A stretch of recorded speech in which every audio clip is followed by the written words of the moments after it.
tu l'as peut-être protégé, j'imagine. Comment tu as abordé Oui, alors c'est sûr que les adolescentes et les enfants, on a très envie de les protéger, surtout quand ils doivent jouer des choses aussi émotionnelles.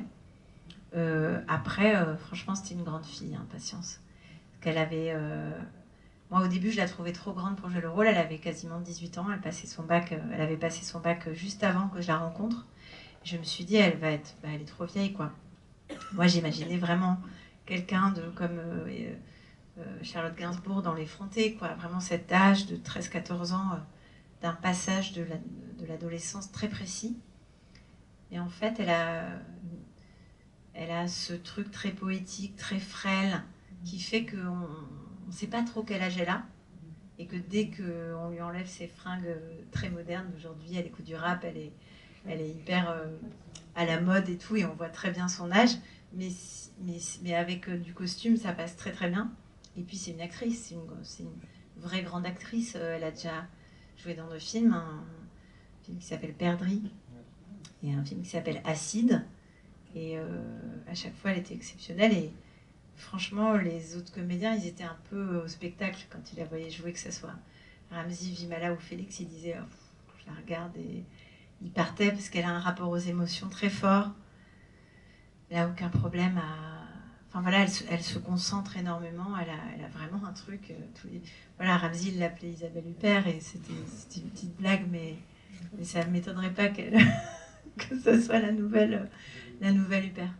Et avec Saul Ben-Chetrit, elles se sont très bien entendues. Donc c'était. Et pareil, Saul, elle a fait pas mal de rôles, donc c'est une sacrée actrice aussi. Il y avait le petit qui était tout nouveau, qui connaissait pas, qui savait pas comment jouer, mais qui était très clair dans ce qu'il voulait faire et ce qu'il voulait pas faire. Donc c'était très joyeux de jouer avec lui. Il est arrivé le premier jour, il m'a dit oui. Est-ce que je dois dire les répliques parce que j'ai pas très envie de les dire. Alors je lui ai dit bah non, dis pas les répliques, mais ça t'embête pas d'être là et de faire les scènes avec les autres. Il me dit ah non non, ça m'embête pas, je suis content. Et du coup il s'est laissé porter en fait. Comme il connaissait le scénario, bah, il disait ce qu'il avait envie de dire. Et c'était très chouette parce que pour moi, voilà, le rapport aux enfants comédiens, si on essaye de leur faire dire des répliques, moi ça me déprime. Donc j'ai accueilli sa justesse avec joie parce il était toujours content de tourner et il était super, il était très enthousiaste. Donc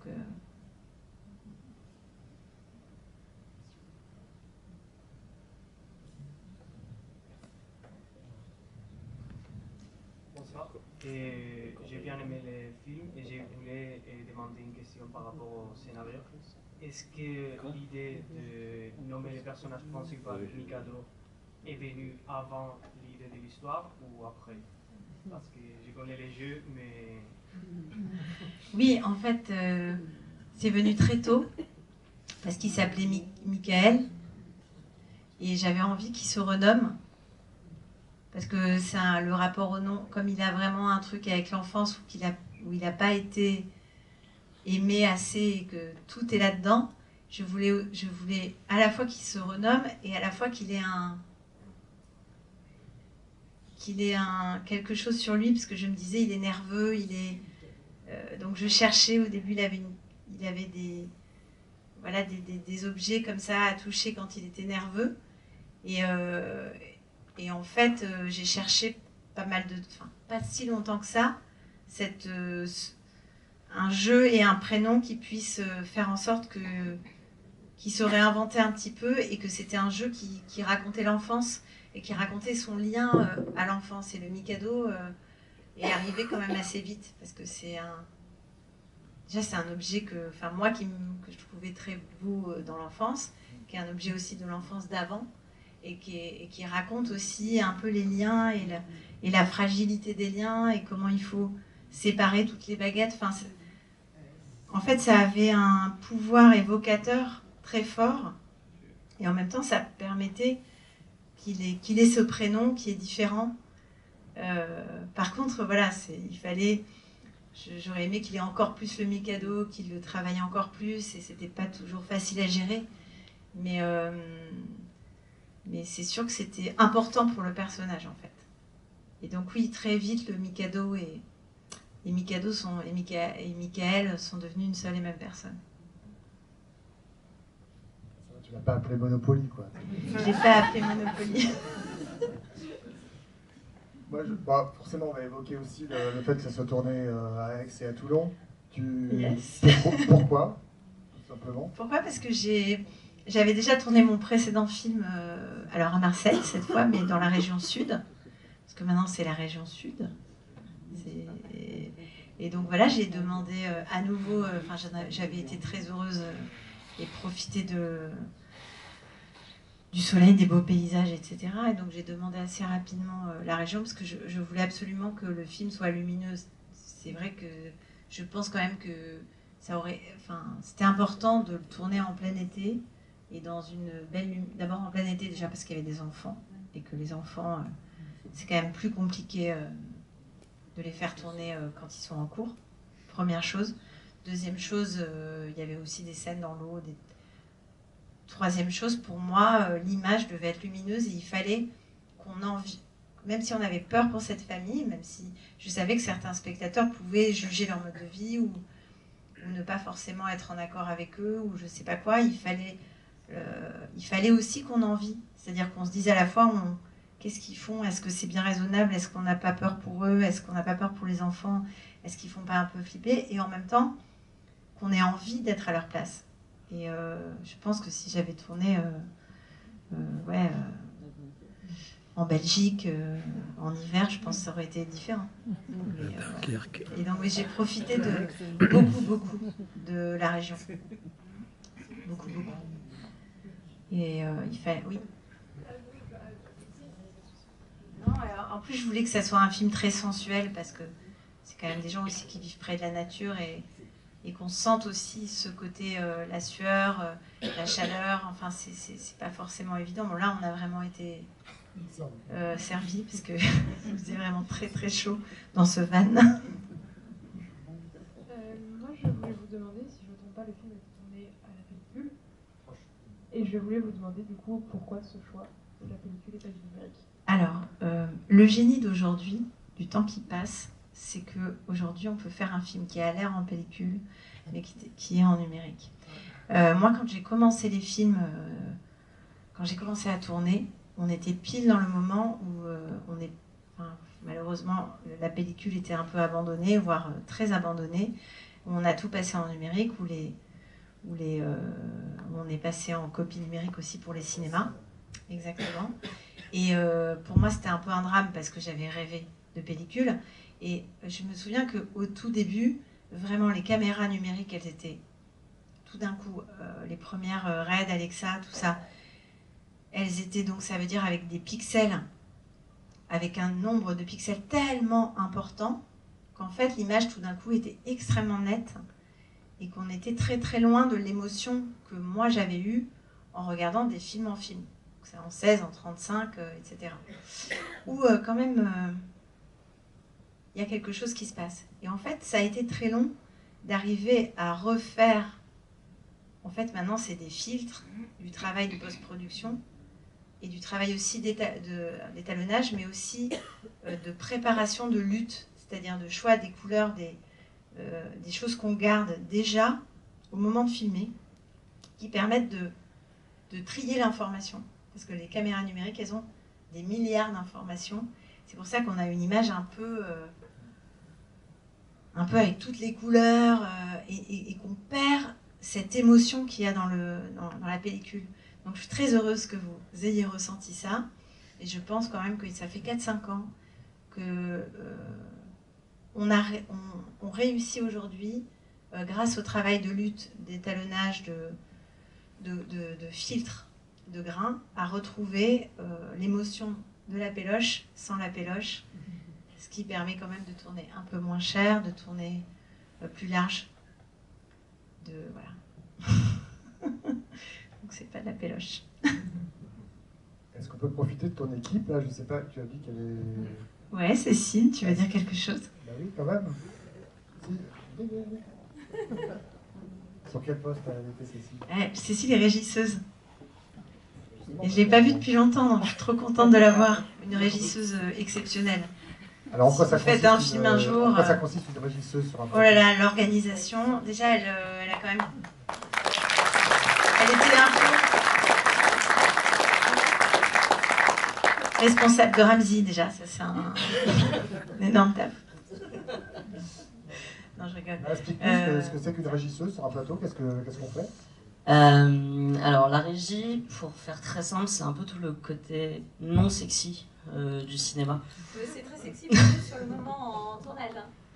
C'est un métier qui est très utile, mais qui fait partie un peu des métiers de l'ombre, qui, s'ils sont bien faits, ne se voient pas. Et ne se ressentent pas, surtout pour le reste de l'équipe. On fait de la logistique, mais ce qui est intéressant, c'est de l'adapter à chaque projet, à chaque équipe, à chaque configuration. Par exemple, en plein été, dans un van où il fait 800 degrés, entre autres. Mais voilà, on est là pour...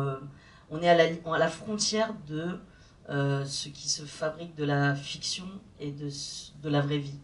Voilà, on est sur cette périphérie un petit peu tangente qui fait qu'on doit faire en sorte que la vraie vie n'impacte pas la fabrication de la fiction et de faire en sorte que la fiction ne vienne pas perturber la vraie vie. Voilà, donc c'est un numéro d'équilibriste permanent, mais voilà, on rencontre des gens formidables et on est des trouveurs et parfois des inventeurs de solutions totalement absurdes parce que la charge nous incombe de gérer, on va dire à peu près tous les aléas qui sont liés, voilà, qui sont des problèmes très triviaux. Mais si quand on arrive sur un décor, il n'y a pas d'électricité, bah, voilà. Donc il faut trouver des solutions. Et on trouve des solutions à chaque fois ou pas? Oui, bien sûr. Ou on abandonne carrément? Bien sûr. Ah non, Non. mais c'est pour ça que les régisseurs arrivent. Voilà, pour éviter ça. Les régisseurs arrivent souvent très très tôt et partent très très tard. Et c'est grâce à eux qu'on a jamais soif, jamais faim sur un plateau. C'est grâce à eux que tout le monde est à l'heure. C'est grâce à eux que toute l'organisation roule et que tout le monde peut s'installer. Enfin, que le HMC peut s'installer, enfin le HMC c'est la coiffure, le maquillage peut s'installer au bon endroit, en fait c'est une sorte d'organisation que tout le monde est logé aux bons endroits et que ça permet de tout le monde à arriver à l'heure. Enfin, c'est mieux. Et après il y a toute la gestion de crise qui arrive aussi sur des plateaux. Pas trop sur celui-là. Sur celui-là, tout le monde était assez sage Ouais. mais c'est vrai qu'il y a certains plateaux, il y a beaucoup de gestion de crise. Oui. Donc voilà, nous c'est vrai qu'on était une petite équipe assez sympathique et resserrée. Gestion de crise, ça peut être des comédiens qui ne s'entendent pas entre eux, ça peut être des techniciens qui ont des accidents dans la vraie vie, ou des comédiens également. Ça peut être perdre un décor, c'est-à-dire que les plans de travail sont fabriqués très en amont. Et on fait du Lego en permanence, on fait du puzzle, et donc ça arrive que on tombe sur des gens qui nous disent oui, le 25, ouais, je suis disponible, pas de problème. Et puis qui appellent le 24 en disant non. Voilà. Ça m'arrange pas finalement. Voilà. Donc. Je pense à quelqu'un de particulier, je pense. Même pas. Même pas. Oui, mais c'est vrai qu'à tous les étages, il y a... Mais c'est vrai que la régie, c'est en général en tout cas, ce qu'on dit, c'est que quand la régie gère bien, les tournages sont extrêmement joyeux. Et de même, oui, c'est vrai que c'est un poste aussi qui peut souffrir parfois parce que c'est très exigeant en fait. Donc quand ça se passe pas bien sur un plateau, les régisseurs souffrent plus que les autres, je pense. Oui. Comment tu as ressenti le film ce soir? Honnêtement, c'est pas pour faire du suce miel, hein, mais c'est un de mes meilleurs tournages. Vraiment. C'est un de mes meilleurs tournages. On a beaucoup ri. On a passé beaucoup. On a réussi à avoir des. Enfin, moi j'ai une théorie, c'est qu'on a un peu tous le syndrome de la colo. dans les métiers qu'on fait et qu'on est toujours un peu en recherche de ce truc-là, de une temporalité donnée avec des gens qu'on connaît plus ou moins pour vivre des trucs très très forts et très très intenses, quels qu'ils soient, en bien ou en mal. Et là, en l'occurrence, c'était en bien, et donc on a passé beaucoup, on a beaucoup été logés tous ensemble. Je pense qu'il y a des lieux qui nous maudissent, notamment du côté de Sifour-les-Plages. Oui, on a connu beaucoup la police municipale de Sifour-les-Plages, on les remercie. Ils sont souvent venus nous voir aux soirées. Ils sont très sympas. Ils ont été très sympas. Donc voilà, donc on a eu beaucoup de moments comme ça Est-ce que tu trouves le film aussi joyeux que le tournage? Ah oui, bah en fait c'est ce que j'allais dire, c'est que je retrouve ça vraiment. Je pense que c'est un des plus grands plaisirs que moi j'ai eu pendant cette projection, c'est de retrouver ça, et d'avoir ce truc là sur le fil et puis qui rejoint des tonnes de discussions qu'on a eues, qui rejoint, enfin voilà, et Oui, parce que c'est vrai qu'on avait une équipe qui avait vachement envie de faire le film et qui s'identifiait beaucoup à ces personnages, donc c'est parce que souvent c'est ça qui est beau dans le cinéma, c'est que c'est une aventure collective, une création collective, donc on se retrouve tous pour faire un film, et donc on est tous en projection sur ces persos, et en fait ça marche, enfin, ça s'envole quand toute l'équipe se met à fantasmer sur le film et ce qu'il raconte, quoi, et ça c'est assez génial, ça fait une force décuplée. Après, ce qu'il faut savoir aussi, c'est que Baya a cette capacité incroyable à faire les choses de manière très familiale. Donc c'est une espèce de joyeux bordel qui se passe très bien, mais qui est un espèce c'est un foutoir permanent, très très joyeux. Et oui, parce qu'on change d'avis beaucoup.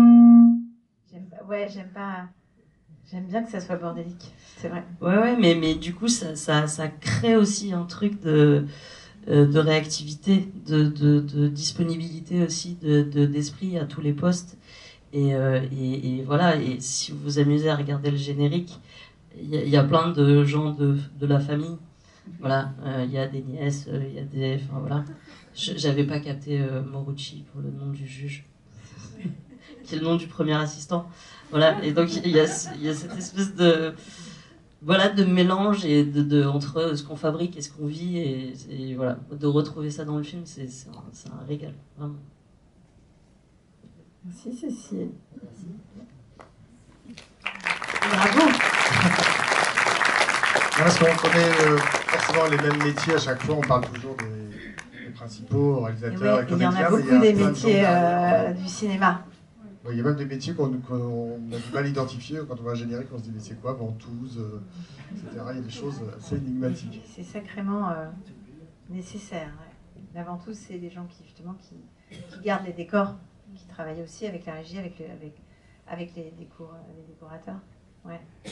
Mais il y a l'électricité, il y a la machinerie, il y a les décorateurs, il y a le son. Et dans chaque... il y a la caméra.